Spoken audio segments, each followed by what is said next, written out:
waaw def nañ premier mi-temps bu baax mu ne 2-0 ab dugg ak moom vestiaire après bu ñu ñëwaatee deuxième mi-temps dañ xaw a reculer quoi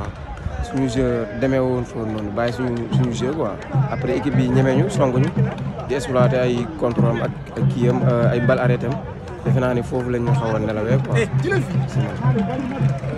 ngeen waroon mën a gagné tey assurer seen maintien est-ce que tegu leen seen bopp pression bu Aline non loolu pression tey jii loolu pression boo xoolee Tëngéej cette temps yi dafa nekk si ay difficulté quoi te bu ñu mënee am waroon leen jouer beneen motivation tamit parce que toog nañ lu yàgg amuñu victoire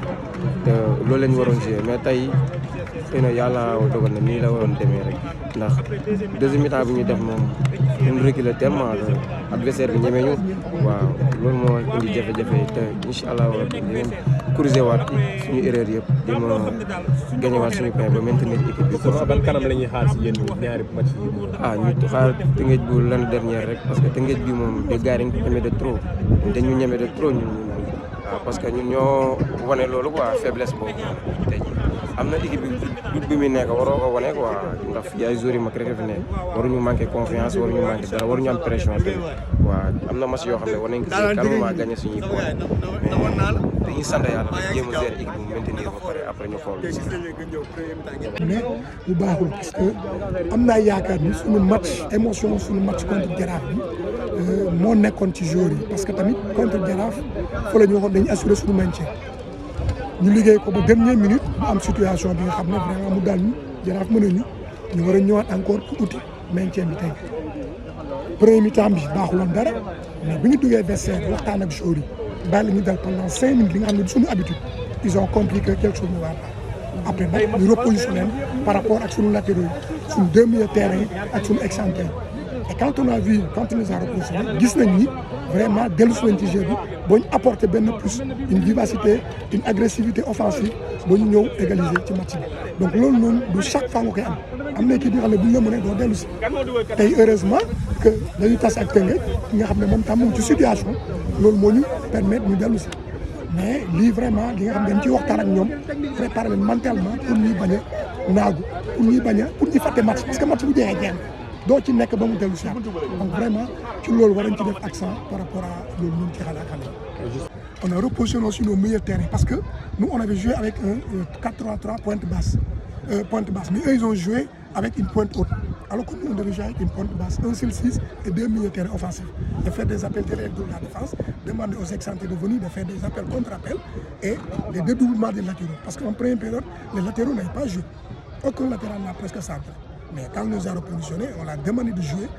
quand ils ont joué on a vu qu'il y a quelque chose comme ça. Merci. Coach, la saison a été difficile pour vous. Actuellement, parce que vous avez assuré le maintien, on dit un peu de soulagement pour vous. En fait, moi, je ne peux pas me soulager par rapport au maintien. Non, c'est vrai que quand une équipe se maintient, l'objectif au départ, c'était ça. Quand l'équipe a eu des problèmes en début de saison, on a rediscuté parce que l'année dernière, cette année, ça devait être l'année de confirmation. Mais quand l'équipe a eu des problèmes par rapport à la situation du président,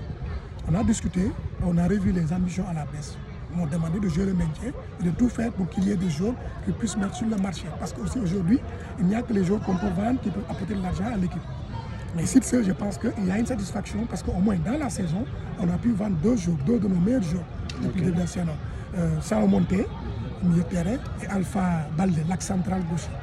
Donc là, c'est une satisfaction. Maintenant, l'autre, ce n'est pas une satisfaction parce que mon objectif, c'était au moins, si on doit se maintenir, on doit être parmi les 7 ou 8 premiers. Mais si aujourd'hui on est après 10e ou 11e, je pense que ce n'est pas bon par rapport vraiment à ma personne. Parce qu'aujourd'hui, il ne faut pas être un entraîneur qui joue pour se maintenir. Non. Je ne suis pas dans cette situation-là. Mais la situation de l'équipe a fait que nous avons changé le jeu et nous avons joué pour se maintenir. Et comme vous l'avez dit, ça a été très difficile pour Guédiawaye. On restait des mois sans salaire. Mais heureusement, Dieu nous est venu en aide aujourd'hui. On ne donne aucun salaire aux joueurs, aucun salaire, et même pour le staff technique. Donc ça, c'est une satisfaction. wax nan nga jàngatee seen match nul bi tey jii. balaa dara dañuy sant yàlla si match nul bi ñu mujjee am quoi parce que match bi gars yi teeluñ ko woon jëlee au sérieux quoi début bi gars yi dañ doon laisser aller lu bëri quoi début match bi ak échauffement bi yëpp da nga xam ne ni gars yi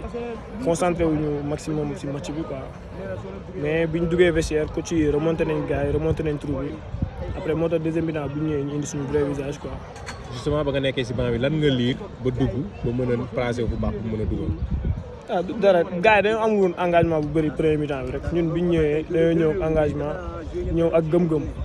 bi ñuy dugg si dañoo ne woon match bi dañ koy égaliser dañ koy gagné wala ñu match nul te loolu lañ def bi ñu duggee dañoo ñëw pousser rek